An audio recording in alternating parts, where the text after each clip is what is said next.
and welcome to the first video review. Today, I'm going to be talking from my collection, Silent Hill 4, The Room. In this title, Harry Townsend finds himself trapped in his apartment for 5 days until he finds a hole in his bathroom. Through this hole, he enters the world of Silent Hill. Today, reviewing this game with me is my friend and co-host, Mark Bond. How you doing? Now, Mark, let's start with the graphics. What did you think about this game?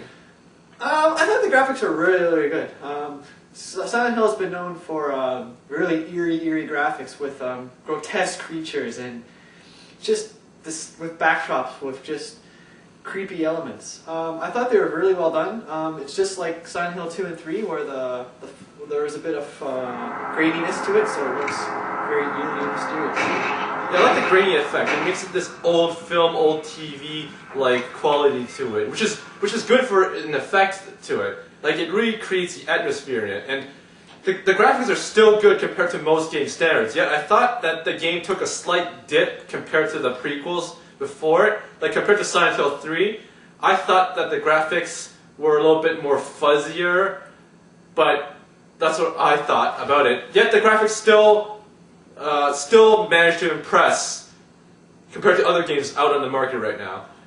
Now let's go to sound. What did you think about the sound in this game? I thought the sound was excellent. You see, Konami is always good at putting very creepy sounds with, such as like moans and groans in the background, just to give that fear element, so you don't know what's quite behind the corner. What did you think about the sound? Well, I thought the sound was okay, a little bit. Like they dropped the ball on a few things. Yet what I thought, what really shined in this game was the soundtrack, which is always superb.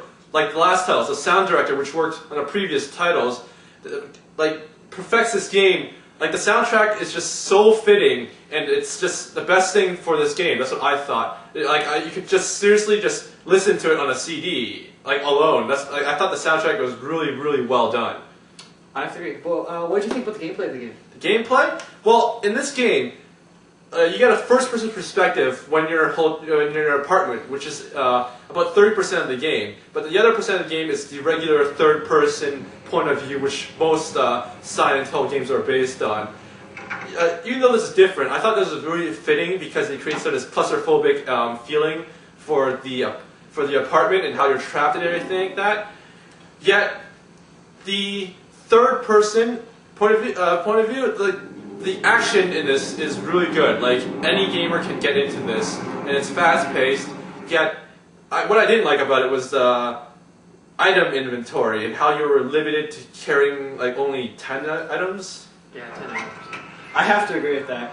I found myself many times having to go back and forth from the world to the apartment just to switch one item, and that takes about 5 minutes each trip. So I don't know. To the average gamer may be turned off by that.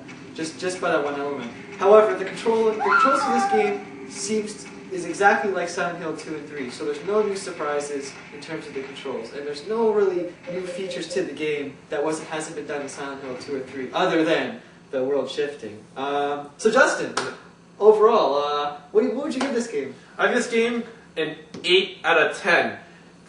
The characters and the story was a little bit of a letdown, yet the action, the graphics, and the music still manages to impress. How much do you give it? Well, I have to disagree with you. I have to give this game an 8.5 for the reason of it's Silent Hill, it's scary, the graphics are good, the soundtrack is really good, and the gameplay is excellent. In fact, I'm going to take a copy right now. Now, this is what we thought about Silent Hill, and thank you for your time.